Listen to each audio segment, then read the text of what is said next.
A section of Kabale district councillors has urged the government to prioritize the establishment of an iron ore factory in Kabale district. They are calling on various government agencies under the leadership of the Office of the Prime Minister to identify an investor to set up the factory, emphasizing the strategic importance of Kabale's rich mineral resources. Kabale district boasts over 32 million metric tons of iron ore deposits, while the broader Kigezi sub-region holds more than 85 million metric tons. The councillors argue that this immense resource base justifies Kabale's selection as a site for the proposed factory. The appeal follows President Yoweri Kaguta Museveni's directive on March 1st, giving a 2-month deadline for a committee chaired by Education Minister Janet Kataha Museveni to finalize plans for a steel factory in the Ankwale and Kigezi sub-regions. The committee, which includes ICT Minister Dr. Chris Baryomunsi, Trade Minister Francis Mwebesa and the State Minister for Trade David Bahati, was tasked with expediting groundwork and engaging potential investors. The President expects a comprehensive report on the project by the end of May. However, that day, State Minister for Trade and Cooperatives David Bahati indicated that Tungamo district was being considered as a potential location to the factory. He emphasized the project's role in reducing iron ore exports and promoting local industrialization. So we are looking at different alternatives, and Tungamo is one of the sweetest possible, the suitable possible place that they will want to use. And also we have other companies which are also thinking about Kigezi. So really the potential of iron ore to develop into steel is huge.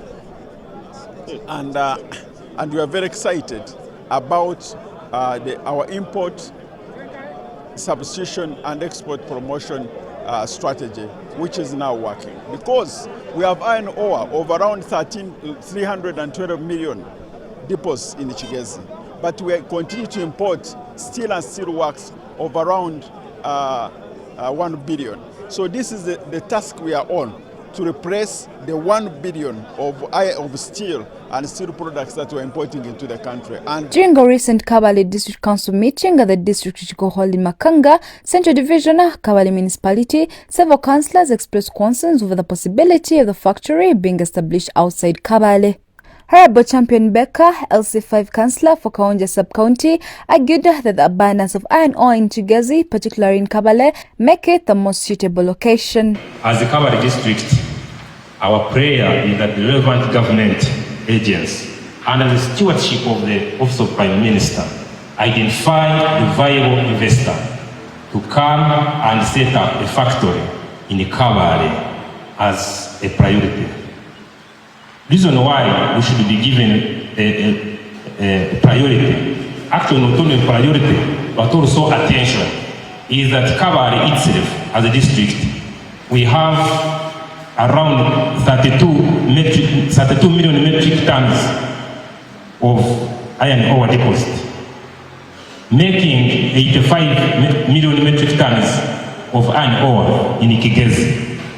And when we were consulting those technical persons on site, they said that amount of iron ore can even accommodate 2 factories. He pointed out that investors had previously shown interest in setting up the factory but were hindered by political interference.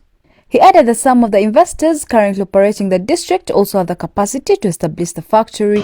They showed us the land they have read about and telling us that there are even neighbors are ready to sell. That is one company that can even... On that issue, Honorable, you said they should... ...is to pray that the government identifies. But if it happens and that investor be the one to be identified, he was trying to show us that even in Kabale we have investors already who have that capacity to set up those factories in case the government takes us as a priority. Honorable Richard Mpodera, the councillor representing elders in Kabale district, asked the council to push for Kabale's prioritization. He lamented that many locals had been displaced from wetlands without compensation and stressed that iron ore is one of the last remaining treasures for the region. He criticized rumors suggesting that the factory would be moved to another district without any iron ore depots, calling it unfair to Kabale and Kigezi. Whether in Muhara or somewhere else, but it has to be in Kabale. We have a gazetted press for industries for Kabale district already.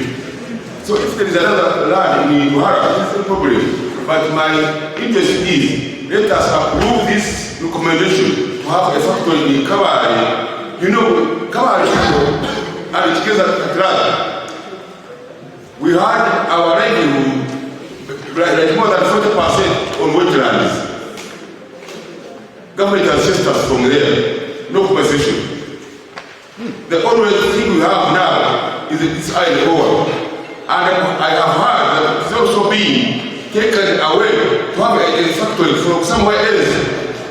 Get iron ore from here, transport to another district, and they make money and enrich their people without a single deposit of iron ore. It is hurting. He further argued that an iron ore factory in Kabale would reduce unemployment, improve infrastructure such as roads and schools, and create a market for local products, thereby boosting economic development.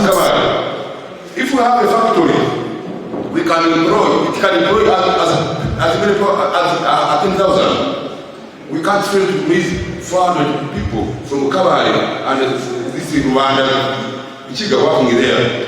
If you don't get more workers from outside, but they have to stay here, they stay in our houses, they use our trees here, and that shall have improved on our household incomes. My dear community councillors and National Speaker, let us approve this. Kabale District Speaker, Right Honorable Flavia Kigezi, echoed similar sentiments, noting that a factory would create employment opportunities for locals. However, she raised concerns about the availability of land for the project. She revealed that during President Museveni's meeting with leaders from Kigezi and Tungamo, an investor had expressed interest in setting up the factory and government land had already been secured for the project in Tungamo. Come and visit and to see if they will take it up.